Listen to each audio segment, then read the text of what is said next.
Cobaine Ivory. Thanks for doing the podcast. No problem, man. Good Thanks to for see asking me. I'm excited because we have very few music guests. And when I started the podcast, I was like, oh, I'm going to have tons of music guests. It's going to be all, and it's just been 90% comedy. And the music guests episodes have done really well. Mm-hmm. So I'm glad you're here. We can talk Glad about to you hear. and how great you are and how fast you press the pads on the MPC. World record holder. World record. But let's take it back to like your New York days. That's where you started in music. Yeah, I moved to New York right after college. My stepdad's a videographer, and one of the first things he told me before moving is, we didn't buy you all this gear for you to not make this a hobby. So I took music more seriously, moved to New York, doing my master's, and I was doing my master's in psychology, and I did like half a year. That's good for music and production. Oh my God. I asked my mom, she paid for my whole undergrad. And I asked my mom, I'm like, do you feel like you wasted your money? She's like, absolutely not. Because I never used my degree, but I used the education. I moved to New York, started advertising on Craigslist. And honestly, the first artist that I worked with that paid me was this guy named Out of Sight, who's now platinum and dope. Worked with a lot of people. But yeah, it was just a rough start. I was really young, and I eventually moved into a studio right off of 33rd Street. And I was working with Out of Sight, this other artist named Stally. 33rd and what? 33rd and I think it's 6th because it divides right there. Okay, yeah. I was on 34th and 8th at Manhattan Center. Wasn't that 3 studios kind of combined, the music room or something? Yeah, like there's that? a live thing, a studio on different floors. Yeah. I know where that is. Yeah. So I started working out this small little spot, and I was also working with this artist named Stally who eventually got signed to MMG, and then just a whole bunch of people. Maybach Music? Yes, sir. Dope rapper. We used to work at the same clothing line, and I just was like, yo, you're dope. Let's like really do this. Yeah. So when you said Craigslist, are you saying like, hey, I'm a producer, holler at me, I'm on Craigslist? Yeah, I had one of those ads that I think that's a good phase for most artists. You have your emulation phase. So I was like, yo, I could do Neptune's beats, I could do Timberland beats, I could do all of it. So that's kind of where was my ad. So what year is this? 2004. Okay, so I probably had an ad out at the same time. Probably. I was like, because that was I was 2003 to 2006 in New York. Okay. Yeah. And then you came out here in 2006? 2006, yeah. Oh, wow. You've been out here for a while. Yeah. That's hilarious. That used to be a thing because there was no social media. So you're like, all right, I need to meet people who are going to pay me to do stuff. Let's put a little ad out. Yeah, and that's actually where I got my first like TV placement from Craigslist. Really? Yeah, MTV show called Power Girls. And we did this song that I said didn't have any samples, but there was some stuff going on in there. Right. But I never got paid. I didn't know how to register my songs, so but it was a good opportunity. Yeah. But on Craigslist, all these opportunities are shit now, so yeah, you can't do that anymore. No. It's not really the way to go. But back then you're like, all right, well, you need to connect with people. Yeah. And as much as New York is a music town, it's in a ways a finance town mostly and a regular city. So if you want to find the music people, you're like, okay, I'll put an ad out, or it's a little bit, but once you find that network in New York, it's very powerful. Yeah, I mean, once you find it, then people just say, oh, I know this great producer, I know this great artist you should work with. So it just kind of spreads and spreads. I think at my hierarchy, I had or hierarchy, I don't know if that's the right word, but at my peak, when I was doing demos, I had probably about 16, 17 artists, something like that. Like that you were working with? Yeah, all for recommendation and Craigslist. Yeah, it does snowball pretty quickly. Yeah. And now it's a lot of like internet. You find people on the internet based stuff. It's like, and even still, it's like the money's not there. Like you could make a living being a guy just helping new talent. I don't think you can do that anymore. Like demos, yeah. Demos are just people being like, I need to like, because the barrier to entry used to be so high. The equipment, the knowledge. Now the barrier to entry is like $200 for Logic or whatever it is. Before it's like, I need a room, I need a mic, I need people to know what I'm doing. Yeah. Now you can do it yourself. Yeah. I mean, yeah, it's more of a collaborative thing. Everyone says, I want to collaborate. And it doesn't matter what level you get on. People still are just like, yeah, I can't pay anything. If they're dope enough, then we'll make it happen. Yeah. But if you get, that is the tricky thing, because you're a songwriter, producer. Not a songwriter. But you're not top line songwriter, you write the music, which is considered songwriting, right? Yeah. So you need people to work with, but it's also like hard to balance when to do free and when to not, and when to turn on that, like, okay, it's time to talk about money and gear. Because like you get into a studio, like Cobaine, oh, you're dope, I'm dope, let's work. And then you spend like a month doing something, and then you're like, okay, at what point do we start being like, all right, what are we doing? Right. Yeah. I guess it's just a feeling. You got to feel longevity. At first, everything's a skill. You have these skills. You know your music theory. You know how to play. You know all these skills, and then you have to kind of incorporate them in. Then eventually there's like this in between where the skill, you're not thinking anymore and you're at like this sense. And so I have like these senses about artists. Like a flow. So, yeah. I mean, there's a workflow, but then there's a sense about the artist. Oh, okay. That's what you're saying. Okay, this is gonna be really good album, or this they're gonna get in the way because of this and this and this. These features. They're incredibly talented, but they're gonna get in their own way. Mm-hmm. So I just started seeing having these little senses about people and artists and engineers, whatever. Yeah. It is an interesting thing that you can meet somebody and you're like, okay, this person's going to go. Yeah. Like no matter what happens, like at some point they just have it. The it factor still exists in entertainment. It's strange. Yeah. I guess I used to go by another name in the past. And yeah, I've had people come up to me and ask for you. And I'm like, who the hell is that? Well, that's my real name. Okay. But I had another producer name. And then there was just this kind of transition. A lot of things happened. And I think I call it, we can curse here, right? Yeah. Okay. So I call it the fuck everything phase. So it feels like you're actually crumbling. It feels like things are not going well. And this works in every industry, but it's the point of your career where you just want to do the dopest shit. So nothing's in your way. You don't care about money anymore. You don't care. And so I hit that fuck it phase. I didn't know what it was. I didn't label at the time. Yeah. And I got rid of like all those artists that I was working with. I had, about 16 at that time. And I got rid of all but like 3. I just had the finished projects. And I told all of them, release your project, because if they release it, then they can't book me anymore. And they were just afraid. They just wanted to spend the money to feel like they're doing something. And so I had 3 artists. I phased out with them, and I did 3 projects that I really wanted to do in that period. I did this project called Live from Paris, which was like a rock-ish project. I did Charlie Red with this guy named what is his name now? C.S. Armstrong. Okay. And I think you know him. And then a classical hip hop project called Tri-State of Mind. And 2 out of 3 of those made more money than I ever made in my life. And I started seeing the difference. I like the art, the music was separate from me instead of like me actively making it. And that was the difference. So it's kind of what I was saying before, like when you're thinking and you're like, okay, I'm going to add 3 hi-hats on here. It's going to sound good, but the feel might not be there. Mm-hmm. But then if you're just in flow and the senses are activated and you leave room, Jay-Z says, leave the door cracked so God can come in or whatever. When you leave room, then it just feels good and you can't identify why it feels good.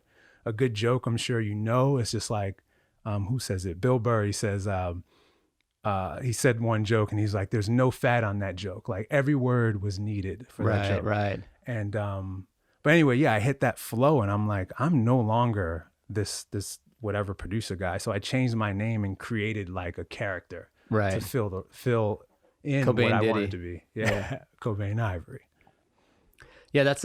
It's important to recognize those things because you can get caught up. I think music is one of the hardest ones of the entertainment to not get caught up in a destructive thing where you're working all the time, but it's not going anywhere. Yeah. And like, because it takes so much time to be in the studio, you're there all day, and you can easily burn a few months on something that you're like, all right, maybe I got paid, maybe I didn't, but I also just got caught up in this thing that's not going anywhere. Right. And then there goes a few months of your life, and it doesn't come out, which is a big thing nowadays. So much stuff doesn't come out. Yeah. When I started, everything came out. It cost so much money to do it. You're like, oh, this is coming out. We're going to put up a brick or a platinum album, but it's coming out. Right. And we only did 14 songs, so we'll pick 12 and that's it. And now like these records, they do 100 songs. It's insane. Yeah.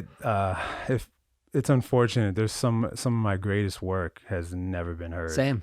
And, yeah, and it's that is painful because I'm so about the work and I'm so about the feeling of the work and making people feel emotions, making myself feel emotions first, and then the people feel. So for them not to have an opportunity to hear that and have that emotion is really unfortunate. And it's always politics. It's always something about a deal or whatever. They're no longer working with this company or whatever. And so, it can't come out. Can't come out. It's circumstance. You just don't get chosen. At a certain point, unless it's like the single, or I've seen records where they start in one sound or one direction with like big artists. And by the time the 100-ish songs are done, oh, we're somewhere else. Yeah. And so those songs don't fit the album anymore, and they're great. And then they just go on a shelf, and that's it. Yeah. I've been lucky. I don't, I don't do a lot of sessions. Strangely enough, I have a session today, but she's super dope. Okay. What do you mean by you don't do a lot of sessions, for those who don't know what that is? So in today's industry, especially in LA, a producer gets with a songwriter or writers, and most of the time they don't know each other, and then they have to make a baby, and that's what I feel like it is. A music baby. Yes, and so I'm not gonna have sex with everybody on the first date. I used to do that, but yeah, I mean, there has to be a connection to that person, and if you're just talking about making a hit or pulling up Spotify and trying to emulate the top on New Music Friday or something like that, that is not my vibe. I'm more of a person. Do people still do that? I know people that do that. Yeah, I'm the type of person, I want to talk to you for a week and a half. And I want to hear the things, that's when the psychology comes in. I want to hear the things that you weren't able to say before because of some bigger production company or label or A&R over you is really pushing you towards a different sound. So I want to like say, what are you really into? And then you're going to say the regurgitated statement that you always say. Yeah, I'm a mix of this and that. Yeah, with a little bit of this. I'm Drake mixed with, I don't know. And then eventually you get to what you really love. And I'm 2011 Drake mixed with 2021 Drake. So it's like it's like a 2016 Drake. Wow. But I'm a little bit different. Like, you always add that. Right. But that's what happened when I started working with C.S. Armstrong.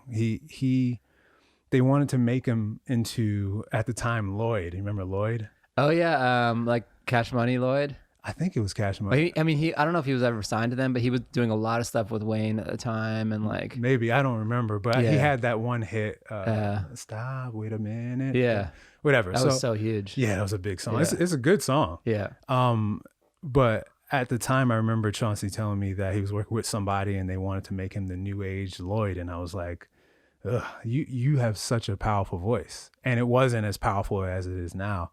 But since he had this kind of like limiter, once he got to his peak, he actually limited himself. And so we had conversations for a while, and then I started saying, it sounds like you really like this more than you like this. He's like, yeah. And so I just tried to help an artist actually get to the voice that's been hidden. The way I like to frame it is like most A&Rs or whatever, they tie the dog to a tree and they know their limit. Mm-hmm. I put electric fence around, electric collar around their neck. So there is a limit. Yeah. But there's a freedom there that they're exploring and they're playing around in. But then there's a limit. Oh, okay, you're going. Then you zap the shit out of them. Yeah, you're like, okay, now you're going way off the deep end, way off the reservation. So that's how I like to work. And I don't remember the original question. No, I didn't. But that's important stuff, because it's like you're trying to figure out who you're going to be able to do the best work with. Yeah. And like we're all on this earth for a limited amount of time. Yeah. Right. So why not work with people you really like? Yeah. Why not be excited? Yeah. And get that, because excitement leads to the best product. Yes. When you're in the room and you're excited, there's nothing better than being excited. When you press play and everyone likes it. Yeah. Yeah. That's such a good feeling. Yeah. I remember our second Charlie Red album, our manager was meeting with some people that wanted to market us, and he played the entire album. And I'm like, and I'm sitting there because we've had it for a while and I still love it, but I'm like, they got time. Like they'll have time with it. And he's like, I just love it so much. And it's just good. It's good to hear that from people that you work with. Yeah. When they're like, play it again. Yeah. Like, okay, number 2, number 3. Yeah. What? Yeah. Do you think that like it's changed the way we make records. Because before there was so much gear and stuff synced and things, like just getting it done and pressing play, you have verse, chorus, bridge, chorus, and you're like, it's all playing and everything's like, there used to be like an element of like, it played back. Right. You know? Oh, Pro Tools. Oh, the evil. Yeah. Like, and Sorry, Pro Tools, I mean, ADATs, like things like you're like, oh my God, it's playing. Yeah. And now it's like, oh, that's not even a thing. Yeah. Like, Yeah. You know, you're just, so it allows you in a way more time to work on the art and less with the gear. Yeah. Timbaland said that there's no longer producers, there's just computer programmers. So like you have all this gear. Jimmy Douglas also said that to me. Oh, the same thing? Yeah, and he was Timbaland's engineer. Oh, okay. Yeah. There it is. That's scary because I remember in one of my rehearsals. And that was in 2006, by the way. Oh, okay. Yeah. So he probably had it first and then Timbaland. Yeah. I don't know. I'm not saying it's who said what, but it's just like, you saw the writing on the wall. Yeah. And it might have been, it was later than that. I saw the writing on the wall and I was like, okay, what am I into and how can I make it my unique thing? And for me, it was instruments. So I learned how to play a bunch of instruments and started making my own samples before. Now it's super popular for a producer to buy someone's sample pack, but I didn't know how to monetize it back then because I was like, these are worth so much more money and especially back end. But anyway, Timbaland or his engineer said that there are only computer programmers now and everything is automated. You can make it switch keys. I remember in Pro Tools when they were like, okay, can we go up a half a step? I would just replay everything. Yeah. And I'll have to get the same performance. And then if it was a speed problem, and this is early Pro Tools. Yeah, early Pro Tools, you had to replay it. Yeah. There's no, Yeah. Unless it's like a background vocal you're bearing, like you're going to hear it. It sounded crazy. Yeah. So, I also think that we have all this technology, which I use to my advantage, which is great. But then there's also making mistakes on purpose because I love mistakes, having mistakes. So, anything that. When someone makes a mistake and you're like, oh, I'm sorry. You're like, no, that was it. Keep it. Stop. Keep it. Yeah. Like anything that was innovative was a mistake at first. Yeah. Like DJing, someone hit the record player and it was like, oh, I like that scratch sound. Ooh. And then the companies adapted to the change instead. Right. It's not a company doesn't innovate. In most cases, they don't innovate. And then the artists adapt to the company. There's an idea that people are progressing on and then the company adapts to them. In the company, in the sense, do you mean like the manufacturer of the DJ equipment or like the label or which? Yeah, like so the manufacturer of DJ equipment, like Ableton really listens to their users. So in the example of scratching, like someone was like, we like doing this. Right. Or they went to like a party in the Bronx or something. They're like, oh, they're doing something. Maybe we can make it easier for them. We can make the needle not scratch it so much. Did they ever? Oh, I guess I feel like those turntables, like the Techniques, they never leaned into it super far. They just kind of made it more like high quality, but like other manufacturers, like Newmark and all these other manufacturers, like leaned in, like, all right, you want a mixer that does this with this kind of probably, And then some companies like a Kai, right, with the MPC, they made this drum machine. And then as they saw the way people used it, they would change it and adapt. Yeah. The artists always push culture forward. So yeah. I mean, those early samplers, it was like a S950. It was like in a rack and like you're tapping. It was insane. I had some Casio keyboard. I worked with this producer recently and he brought like my old, when I was 8 years old, Casio keyboard with 8 seconds of sampling time. And I just was blown away. I had to take a picture of it. I was like, this is how I started, man. Yeah. I had a CD player. I would play the CD into the 8 seconds. And I found when Kanye started saying, I sped up the sample so I can get more sample time, but then he just kept it sped up or sped up the record or whatever. I was like, that's genius. You get more time. I wish I knew that back then. I mean, that was the old trick with the early emu samplers. Okay. Because they had no time. So you had to play it in a certain speed and slow it back down. I like to venture on my own because then you get these weird innovations. But I'm like, I wish I knew that. I didn't come to that naturally. And how am I going to speed up a CD player? Oh yeah. Right. Yeah. Not possible. Yeah. That was interesting. Like, seeing all the different innovations. And I always liked listening in the rap songs when they would like they used to rap about they slip in a line about the gear here and there. Right, like yeah, Jay-Z had that put it in the S950 and stretch it, which is that Akai S950 sampler. Yeah. I think there's a couple lines that like Rizzo sometimes would mention the equipment they used. And Yeah. that was always like these little nuggets, like when you're before the internet, you're like, oh, that's what they're using. Yeah. And you kind of like, oh, you write that down, try to find it, go to the music store. Now you go to a website and you can type in like John Williams and see what he uses. Some of these like how-to guys on the internet now, I'm like, you're actually dope. Like, why aren't you making records? Yeah, it's I used to have a series like that, like making beats on the fly, and it's a dangerous road because you can make a bunch of money but then you lose your purpose. And once you lose your purpose, I can make trap beats right now and make a whole bunch of money, but once you do that, it's like having a 9-to-5, and I don't want music to ever feel like that. It always has to feel like I'm playing. What if you made like trap beats your way?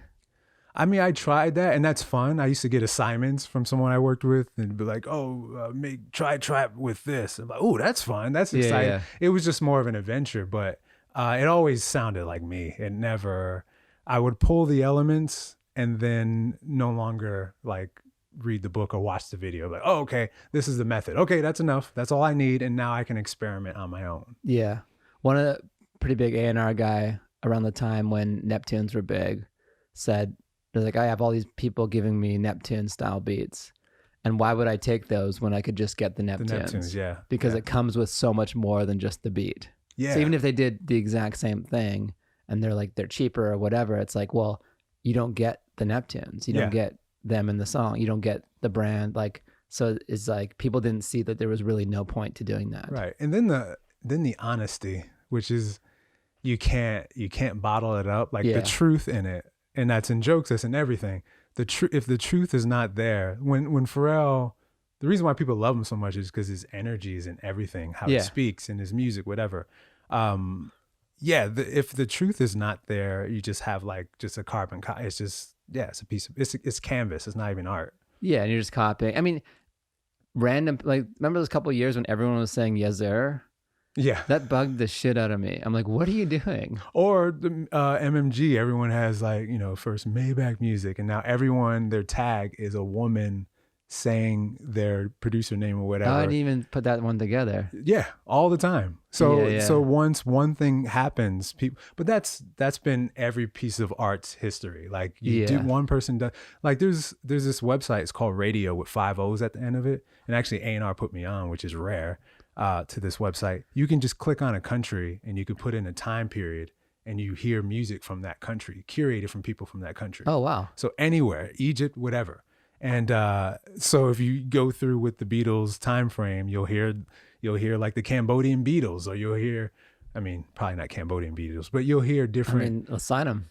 Well, they were going through like a genocide around that time. So okay. Anyway, yeah. So you go to like the Brazilian Beatles or whatever. So even though it wasn't a faster time as far as technology, there's still records and they were going to different places in the world. And so people are like, I like that. I want to do that. And some people this is what I compare it to. Some people do yoga to feel good. And some people do yoga because they see someone feeling good. They can see the truth. They can see God or whatever you want to call it in that person. They're like, okay, I'm going to emulate whatever they're doing. But then sometimes the actions don't get you to the feeling. Sometimes you just have to get the feeling through experimentation and being lost. And then you can go backtrack and say, what did I do? But sometimes it's not the actions. Like I can feel that feeling walking through the park, playing with a dog, playing with my little sister or whatever. It's just this great feeling. And do you think it's also that like sometimes it's our natural first step to look at someone and be like, well, I like that. I'm going to do that.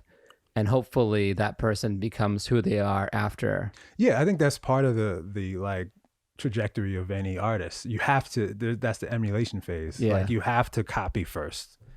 That's what I did. Like I said, I Neptunes, I could do all of it. So you don't have to go anywhere else. Yeah. And when I'm copying off of people that I really look up to. And then they kind of get into my system and get into my own style once I said, fuck it. And I started exploring. Like during that fuck it phase, I stopped listening to all music that was coming out. And I happened to travel to Spain and met this dude that found out I was a producer. and he had 30 gigs of samples, and he was from Wales, so he had a higher capacity for music than I did. I have US music, and I heard some of his beats, and he was like, oh yeah, this is Ethiopian trans rock. I'm like, what? Right. What is that? And so I was like, pull out the recorder app, keep playing. No. I took all of his music, and then I took 3 months. It took about to go through all of it, and so that had impact. I think Rolling Stone has the top 500 songs of all time. And you went through it and like sampled it, or just listened to it? Just listened. And then I just kept what I liked and discarded what I didn't. Yeah. And then I think after that, Rolling Stone has a website, a link to their top 500 songs of all times. I went through all of those songs, and I was like, I like this, I don't like this.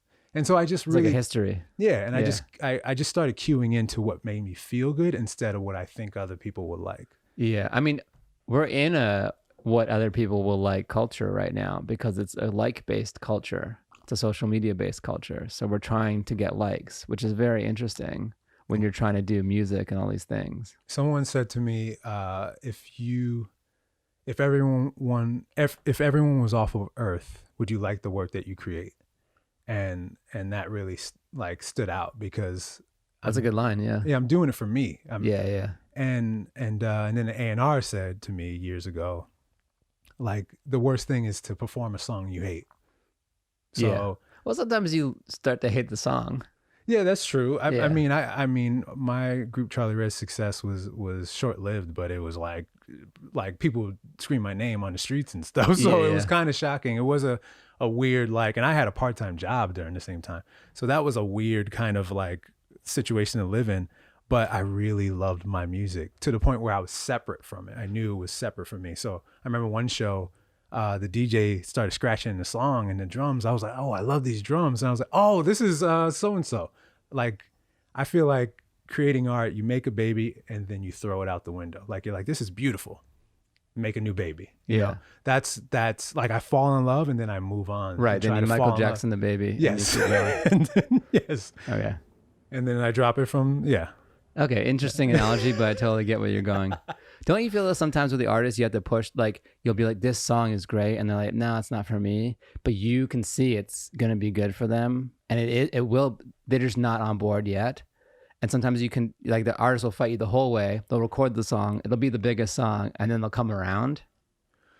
I've never had I've seen that happen multiple times, and it's usually like their biggest song. Yeah. I don't want to name examples, but I can tell you offline. Yeah. And you're like, oh, okay. Yeah. No, I mean, there's so many examples. I think Pharrell talks about like someone calling him, like, I think it was Busta Rhymes, like, oh, why didn't you give me that beat? I think it was for the Snoop song. Drop It Like It's Hot. Drop It Like It's Hot. And Busta called him and was like, why didn't you give me that beat? He was like, I did play it for you. Yeah. So sometimes people just don't see it. And if they don't see it, sometimes it won't work as well as someone that sees it. And so even though it was a hit for that person, and they reluctantly did it, it probably was a perfect match for someone else and could have been a much bigger hit. Yeah, maybe. So like, I don't like to fight. Like, I think like when I'm working with someone, the competition is the best idea wins. Right. So I try not to have ego, but it happens. How do you push when you're like, this take, the artist is like, no, that's the one, and you're like, no, you could do better?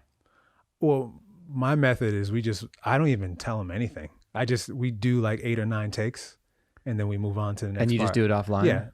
Yeah. Like I comp it. I don't let, like comping, for those who don't, is like taking the best parts of each take and making like a super take. I was shocked when I first came out here 3 years ago. An engineer that was working with us, the artist let the engineer comp it. I'm like, are you crazy? Like, it's now using engineer's taste to pick the take for the verse or whatever. Yeah, you can develop that trust though. Like, as an engineer, I worked with some pretty high level artists who ended up trusting me with the comp once we understood like what was good. I hear that. Or I'd make like super comps of like, I make 3 super comps, and then the artist would sit with me for like those 3 comps. I my one of my biggest homies, Ariel Borjal, like, I like to bring in people that are good at what they do. Yeah. So as soon as you come in, I'm like, I trust you. You do that. I don't have that. I'll give you feels. I remember the first time he and I worked, I was like, Andre 3000 meets Bossa Nova or something. And he was like, I get it. And he used the right reverbs and everything because I didn't know how to explain it in his language. Right. Yellow meets black. You're like, all right. But they figure it out if you already know each other. Yeah. But he's just a feeler and I'm a feeler as well. So, but yeah. Anyway. I've had those. Like, I had some people be like, turn down the sitar. I'm like, there's no sitar in this song. Right. And then we went through every single channel, and then we found it. And he's like, I mean, this one. He's like, yeah. I'm like, okay, that's the hi-hat. Yeah. And we turned that one down. It's tough talking to engineers sometimes, like because Ario, when we work, he talks in decibels. And he's like, how much? 2 dB? I'm like, I don't know, man. Just turn it down. That's it. Well, think about 6 dB is double. Yeah. So that's how you think about it. Well, I know the math of it, but I'm a feel person. So I just turn things down till I feel it. Right. And which is, I've never been, I've adapted it into my system, but it's not huge. Engineers usually, they put the effect on super wet, which is the full effect. And then they turn it all the way up and then they dial down.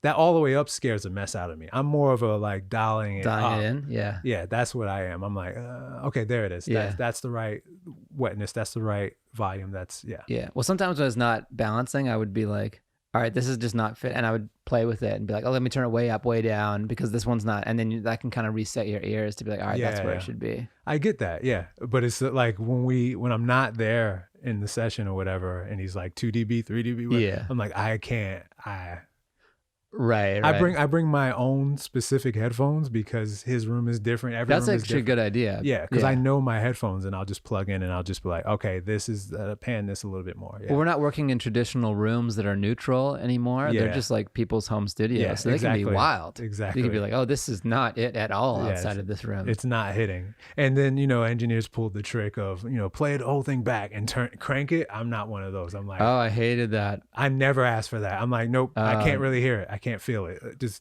turn it all the way down. And then if there's an urge to turn it up, then it's a good song. Yeah. Like if you're like, ooh. Yeah. It bugged a lot of people. I was like a quiet engineer. Like I didn't want to blast it. And I would put on earplugs when people would blast it. It's not good. It's not healthy. No. I mean, you can lose your hearing like really easily. As soon as you lose that frequency, it's gone forever. Once you have that buzz, which doesn't happen that much anymore. That like ringing after you're at like a club in the 90s or something. Yeah. Yeah. That doesn't happen anymore as often. Not as much, but it's still like long-term damage of like the level it needs to be at to cause long-term hearing loss is surprisingly low. What is it? I don't know what it is, but like I went to like a hearing thing one time and they play, you're like, oh, this isn't that loud at all. So it's like sustained volumes. And especially if you're like positioned one way the whole time, right? With one ear towards the speakers and you're working on the computer, which was like the setup for most studios. Like the board was here, but everything important was on the computer. Because we're transitioning to like a new format. Yeah. And so like one ear is getting it all day. You're like, yeah, I'm a little. But I've also had people say like, hey, I've had like producers and other people say, I've seen people pass on records because it wasn't played at the right volume. And you're like, okay, well, I get that too. It's like you want to get people excited about this thing. Yeah. No, yeah, I know that. I was in a session the other day, or not the other day, a couple of weeks ago, or whatever it was, and actually, my girlfriend and I we wrote this song together. Your girlfriend, and she's a great writer, and it's gonna be a good song. And we were driving away, and I was like, "You see the engineer doing the engineer bop?" And she's like, "What's that?" I was like, "It's when the engineer doesn't really like the song, but they want you to feel like they like the song, so they can keep their job." And it was just like this, like stank face, and I was like. No, I didn't think he didn't like the song. I just thought he was selling it a little hard. I think he was selling it, and I don't mind it. It's all good. I didn't really know him very well, but I just was like, yeah, that's the, you know what I mean? Selling. And the opposite of that is when, for me, if sometimes people are nervous or whatever and they're playing something, they'll like, go crazy. And I learned from this other much bigger producer than I, anytime someone played them music, he would just put his head down and not even look, like totally, and look at the floor. And I'm like, I'm stealing that. I like that because then the person doesn't have to sell. Yeah, they don't have to be nervous, and you don't have to see their little twitches and be like, oh, they don't believe in it, or they're nervous, or they're and I can actually focus completely on whether I feel this or not. Yeah, it's good because it's like there's a very vulnerable moment. You're sharing your work, it's hard work, like intimate thing, which is the music. Yeah. And you're basically being evaluated on the spot. Right. And there's a big difference between whether you're sharing and you're looking for an opinion. Yeah. And that transition is part of the artist like transition to being great is when you're looking for opinion, you're not good enough, in my opinion. If you're if it's a double opinion. If you're sharing, it's different. Like, I just want you to hear this. Yeah. I don't want, unless they say something that you were already insecure about in the song, then you're like, yeah, that I was thinking that too. I got you. But I share music. I don't, like, when I'm playing it, people say things and I'm like, yeah, I wasn't looking for your opinion. Yeah. Do you say that? Yeah, I do. But what if it's like you're meeting somebody who's like going to change your life in this one thing, or like the highest level people, whatever it is, you need something from them. They're going to give you opinions whether you want it or not. Right. Do I have any higher level? I mean, you're meeting with the head of Universal Music. He's like, I love what you're doing. Play me this stuff. I have an example of like a big fan, like this guy that was a big fan of Charlie Red. He had a signed T-shirt at one of our shows, and he was like, you need another X song. And I was like, oh, we don't care about what the fans think. Well, he was a big fan and part of our career. like helped us. He was a big like fashionista, whatever. Yeah. And I said to him, I was like, yo, the way we got that song is by ourselves. So the next stuff we release, let us be by ourselves. Yeah. You did he burn the T-shirt? He said, I'm done. Nah, he got it. And the same thing about like higher execs or whatever. They respect you if you have an opinion and you don't bend to their will. The dopest, nicest, like the most talented and the nicest people that I ever work with are actually really excited about innovation, and they love to be kind of like, okay, instead of like everyone does whatever they want them to do. I don't like that, and I'm nowhere near these people. So like and I'm not doing it to also like finagle into their I'm just being myself, because I know if I've had proof of making great stuff and it working. I know if I stay in that vibe, you might just not get it. One of our manager of Charlie Red, our biggest song that got the most syncs and most plays and all that stuff, he didn't get it, and he's like, I can't hear what he's saying. And I was like, you don't get it yet. Yeah. I was like, this is a hit. I was like, you don't hear what D'Angelo's saying. You don't hear what Michael Jackson's saying. You don't hear, you don't get it. You're thinking out of executive ears instead of feeling. And then I remember before we opened for H.E.R, this show, we were rehearsing, and he came out. He's like, I get it now. I was like, yeah, I know you come around. It's like the Wu-Tang doc. Someone in it was like, yeah, they played it for me and I didn't get it. Played like Wu-Tang beats? Like they brought in the Wu-Tang thing. Oh, the whole doc. And someone in the documentary, I forgot who it was. He's like, yeah, I kind of messed up. They played it for me and I just didn't get it. It was like 9 dudes rapping with no chorus. I'm like, I don't get it. Yeah. He's like, boy, that was dumb or whatever. Yeah, rejection is protection. Like sometimes you try to force yourself into a situation like housing or an opportunity, and them saying no is actually, you guys won't work together. So take that and save time and move it to someone that it actually sees it. Yeah. There is like, just to push back on that a little bit, that's under the ideal circumstances that what has been created is good. Sometimes people get stuck in what they have and it's not good, or like it does need feedback or it does need help. Truth. Because they're not at that level yet. Truth. But I think then they might still be asking for opinions in that phase as well. So they still might be like, I'll do whatever the label wants kind of mentality. Yeah. If they're in which is a dangerous zone to be in. Yeah, it's horrible. You get slowly pushed into a direction that maybe you didn't come into. Like just song by song, like, oh, I'll have you write with this person or whatever. And then you have a whole new sound. And that's actually the most disappointing thing when I find an artist on Instagram and I just like their voice. I'm like, wow, they're dope. And then I go and look for their records and it's everything that's already out. And then their voice is washed in autotune and you can't really hear the emotion. I don't really like that. Yeah. Well, one of the projects you did recently was nominated for a Grammy. Yes, sir. Congratulations. Thank you. That was big. Yep. And then how did that come to be? Actually, the fashionista, I was in a phase fashionista. I need a fashionista in my life. He's opening doors. Yeah, you're obviously dressing well. The same guy that was a big fan.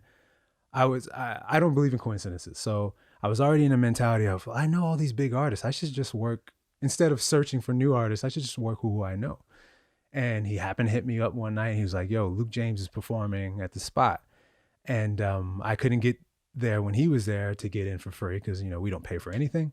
And so I paid $30, which we don't do ever. You mean music people? Yeah, music. We don't pay to see someone perform. Yeah, why? We're so against paying. Yes, yeah. So I was like, yeah. And I was like, and that's always when I like an artist, that's the last thing, that's the last trial. If you're a great performer, we're good. Yeah. Anderson .Paak, I got in pretty early with him, and I saw him perform. But the next day, Compton came out, and I was like, oh, yeah, he's gonna be flooded. I'm a step away. But yeah, I watched Luke perform, and I was like, I gotta talk to him. And I knew him for years. He would help us out because he was pretty popular, get into events and come to our shows, but we never had extended conversation. And so I just said, yo, you're super dope. I gave him £1 and I'm like, and now I'm out. I don't like being back here because of what's happening. And he got my number from someone and called me the next day. He was like, yo, let's work. And then, yeah, it was about I want to say a 3 to 4 year process. I went out to Miami. 3 to 4 year? Yeah, because it was actually... I don't get very insecure with my music. Like, it's not arrogance. It's just like, I really love what I'm doing, even though sometimes people don't love it. But there was a situation. So I work with Danger. I flew out to Miami, work with Danger. Danger's the guy who did a lot of the stuff with like the 2006, 7, 8 Timbaland. Yeah. Timbaland and Britney and Nelly Furtado and so Danger Hands. Danger Hands. But now he goes by Danger. And so me as a musician going to another, like a church musician studio, and he plays drums actually great, piano actually great. I just know how to play a little bit. And so I was intimidated. I used to copy him when My Love came out by Justin Timberlake. Like Reasons actually has the whole world was copying him. Yeah, like Reasons has it's called Timber Gates. And it's actually, you press on it and it just does that gating sound. The exact same rhythmic pattern of My Love. So anyway, I'm like, I copied this. But that's not what he used. He probably really like dialed that in or whatever. I don't know what he used. But anyway, I get into the situation where I'm working with him, and then Ryan Toby is the writer who wrote Usher and all these people. I'm like, I didn't even know who Ryan was, and I was like, so what do you do? And he's like, I'm a da-da-da-da-da. like definitely flexed on me, and I'm like, I'm just here. And so in that intimidation, like I crawled out and came back with a couple songs, and then song here, song there, and then so I have about 5 songs on the album. And actually the live album, he did a recording with a 25-piece orchestra this year, and the live album will be coming out this year, and I'm pretty sure that'll be nominated. I think that would be my first Grammy. Oh, congrats, man. Yeah. So it's like Danger did some of Luke's album and you did some of it, and that was the project? Yeah, he and I have a couple co-productions together on the album. And then he has a couple by himself. I have a couple by myself. We have about the same amount of records, but there's only like 8 on the album. But it was a interesting year to get nominated because there was no ceremony. Yeah. So it was weird. I was like, do I want to win this way where I can't go and all this stuff? But whatever, a Grammy is a Grammy. Yeah. So I really think this live album, it was live streamed. BT live streamed it, and that was it. You can't hear it anymore. It's not on Spotify. So I'm really excited when people get to actually hear the live album, because Luke's voice is amazing.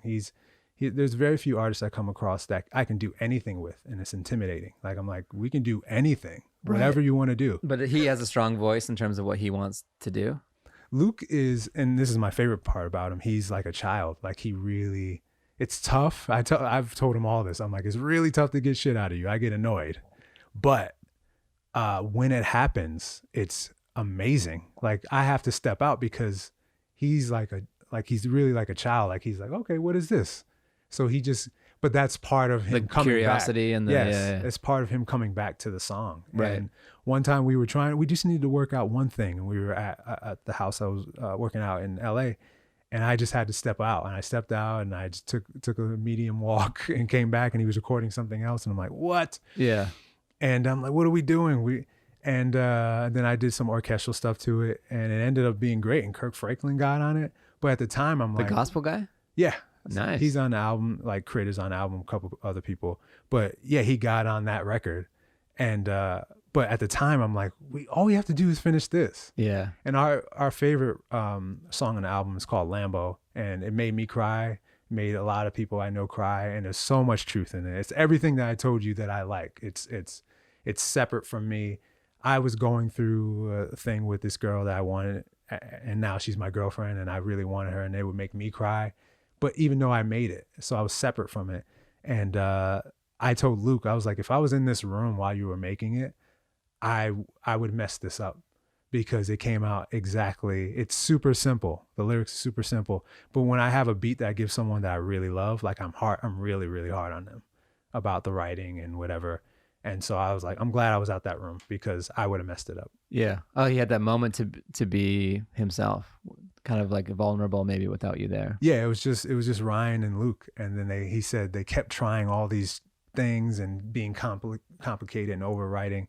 And then the first line of the song is, if you love me, why don't you love me the way I love you? If you say you love me, why don't you love me the way I love you? And I thought that's beautiful. Yeah, it is. So, and that's the concept of the song. It's unrequited love. That's one of the things that, to me, I think all people as they get older, like, oh, why aren't they doing it like they used to? But with the lyrics today, I feel like there's too on the nose.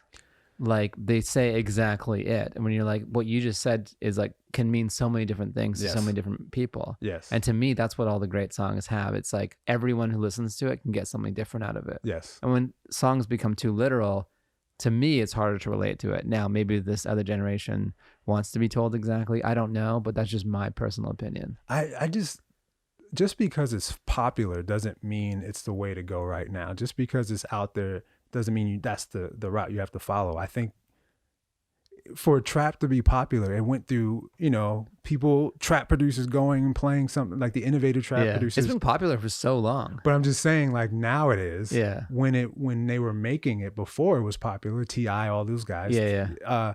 It in the beginning before T.I. got like signed. Rubber Band Man, T.I. Yeah, like they were pushing it to labels and they didn't like them. Yeah. Alicia Keys, she got shopped to everybody, and then they did it. They did a deal with, I think, what was it, J Records or something. Yeah, I think that was like she had already had a deal before that. Like a writing deal, I think. Something, yeah. But anyway, it's just because you're getting denied and people don't see it. The song Lambo, I played for a lot of big artists that are well known, and they were like, yeah, they were listening to it for the radio instead of feeling it. Right. And you are losing really, my voice. Yeah. You're going through puberty in this moment. But yeah. I wish. Yeah. So, and I would meet people because we did a brief tour. I think it was, the beginning of 2020. It was the last show. And we closed at the Troubadour in February. I think it was shortly after Valentine's Day.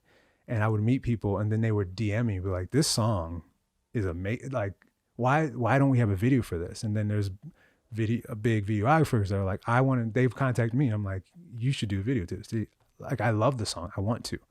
But it's not radio friendly, but there's so much truth in that song. So I'm not concerned. I would love for it to get more love. Not in the sense that, just more exposure. Like we treat it like a single, just get it out there more. I have plenty of people that want to market that song. Well, there's no like the platform for that is just different now. It's like, in a way, the platform to make that song bigger is to have the next project be bigger. Like, truth. You're creating a catalog of works, and then more so than ever, what you do now points to everything you've done before. Absolutely. So it's like you have that ability to make it bigger by still doing great stuff. Yeah. I mean, look at Mac Miller. Like most of the stuff he's been put out lately is his biggest stuff, but it's not the most radio of his catalog. The radio stuff was earlier in his career. Truth. But he just kept doing better and better and good and good and good. And every time you do that, everything else gets played. Well, like in the early 2000s, that was kind of the format. Like you do what the label wants you to do, and then you like Pink. Pink was an R&B singer. We don't see that anymore. Right. She, there you go, and then she turned into a rock artist. But you don't have that much time now in today's label, and you don't have enough people's eyes anymore. So no, and that's a good example because it's like both sides of it. It's like, hey, top down, you should do this, and then huge artists, and now I want to do this, and I'm sure no one can tell her what to do now. Right, she can do whatever she wants. Yeah, but back then she had the time to like experiment, and people heard, oh, she has a great voice, whatever, and that happened to work, and then she was able to segue into what she truly wanted to do. But yeah, a lot of people don't get that chance. Yeah. The whole like. But now it's like if you're starting out today, you have everything you need, and you can meet the people that can help you. Right. If you're talented. Yeah. Like it's in some ways the best time to be in the music business. Yeah, if you're still innovating with all this technology. I was doing a talk at NYU, and someone asked the question, like, how do you do it? How do you make great music? Like this very general question. Yeah. And I said something about like, there's restaurants in Hills that don't advertise. They're not on Grubhub, but people know about it. I was like, focus on your food. If you make great food, the format for getting out there hasn't changed much. People still talk about things that they like. Yeah, everyone's just taking you to lunch after. Nice, I see your tactic. That's good. Speaking of food, I'm very hungry right now. So yeah. Right, take me to your taco spot and I'll give you my kick drum. Right.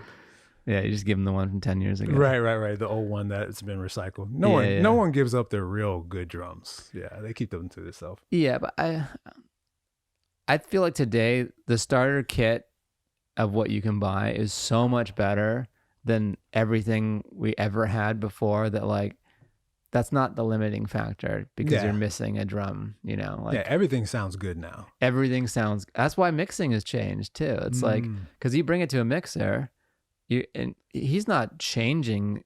Like we used to get stuff, you're like, oh, this is not even a record. Yes. This is just crazy. Yeah. And you had to add a drum, make it big, fix stuff. And then you're like, all right, is this a record now? But now it's like, hey, mixer, don't mess this up too much. Just take it from 90% to 100. And almost like, and that's what Jimmy was saying too. It's like, I get these records and I have to I get all the effects stripped off. I have to load it back into Pro Tools, recreate it, spend a whole day getting it back to where they had it, just to make it a little bit better. You're like, this is crazy. My engineer, he's a creative engineer. So that's how we work. I take everything off. Yeah. And he just gets a bounce of what I had. And then he plays. He gets to play. Right. And that's important for him. And I want people to do what they do and get excited about it instead of like, okay, it's a job. Yeah. But that's I would say that's not the norm perspective. No, right definitely now. not. The new perspective is like, just, hey, clean it up. This is what I have. This is it. This is the record. He's almost to the point where I can put it out now. Yeah. So just don't mess it up. Yeah. Yeah. That's true. It's almost like mixers have become mastering engineers in a way. Yeah. That's true. Yeah. I think the best gig to get into if you want to be an engineer is mastering now. Yeah. I mean, so many fake masters out there though, like not the real deal. Yeah, but that's why it's the best gig to get into. There's like very few people who are really good at it. Yes. If you become really good at it, you'll have a huge clientele. Yes. What you get paid for mastering is small relative to the proportion of the total budget, which makes it much easier to hire a mastering engineer. Yeah. And have you ever gone to like Bernie Grudman or like the great mastering engineers and like sat with them? No, I haven't. Dude, it's like so fun. Ariel's partner that he works with, he mixes, the guy masters, Ricardo. I don't know how to pronounce his name right, but his last name. But I've seen him do it, and it takes like 10 minutes. It's not long for one record. Yeah, and it's very like, I don't know what he's doing. It's just, and I want to ask questions, but I don't want to mess up his flow. But even Ariel, I love being with someone that's really good at what they do. And even though I know the art a bit, I'm like, okay, I'm just going to get on my phone because I don't know. But I know mixing. I had to learn it a bit. And when Ariel mixes, I'm just like, why are you bringing that up? Why? What is that? Why? All right, I'm done. Yeah, there's a few different techniques you learn over time and things you do. But I've sat in with Ariel a bunch of times and I'm like, all right, no, okay, get the notes. And eventually I'm just lost and I don't know what he's doing and I don't know why he's doing it. And that's great. I love that. That means you're really good. But like how, like lost in terms of why he's doing it? Because I'm sure you know the gear super well. I know how effects work, but I'm still like, why is he going here? And then now he's going to his bus. What is he doing with his bus? Oh, like the busing and stuff. Yeah. Like, I know how busing works too, but I'm just like, he works like me. Like, sometimes people act like they have a process. Like, yeah, I know what I do and I do all this and it's in this linear order. That's not how it works. He's like me. If you watch me make music, I'm going to backtrack. I'm going to delete. I'm going to do this. But it's not because I know where I'm going. I'm just trying things. You're trying to get there. I'm trying to get there. Yeah. He does the same thing. And so you can't follow that. That person is having fun. They're really enjoying themselves when they're doing that. Yeah. I loved having all the faders up, and then you do like, you're just moving stuff. Like the final pass is like you're just riding things up. You're doing the little rides, put things up here, this there, and that adds like a human element from everything being static, like things moving up and down. Yeah. Copying parts, or I mean, in the earlier hip hop mixing days, you would trust the engineer to like do mutes and stuff. You'd drop drops here and there. Yeah. I remember I did a drop for one guy, and he's like, that is so dope. I'm like, you're mixing everything I've ever done. Just one? It was one, but it wasn't just a cut. It was a cut drop, and I took like a lyric and put it there. So when it dropped, it played like a lyric from before and kind of repeated. Kind of like it was re-triggering. It gave it the effect of re-triggering a sample, like an MPC. Yeah. And he was like, okay, you're mixing everything from now on. Yeah. But also that is backfire too. You can do something like that and you're like, hey, I didn't hire you to do any of that stuff. Yeah, so, but I like taking a risk to go for the Hail Mary and again, like be myself. I'm like, all right, well, I want to work with people who want to trust me to do that. So I'm going to do that. The engineer that I work with often, I had to call him because the first time I worked with Dre, the doctor? Yeah, I stayed up all night. I was so excited about it. And it was also the first time I picked up my first motorcycle. So I didn't even know how to ride it. So I was super late, but it wasn't like Dre was waiting on me. And, I just walked in and he was super nice, just regular t-shirt, regular jeans, white kicks. And he's like, oh, you ride? My wife doesn't let me ride anymore. And I just watched the series, the Defiant Ones. I just watched it like a week before. And I'm just like, I know who Dre is, but it's like, all right, stay present. But anyway. That took it to a new level because you really got to see it. Yeah. And then he's just like, yeah, you ready to play me some joints? And I was like, yeah. And then they were finishing something. I played some stuff.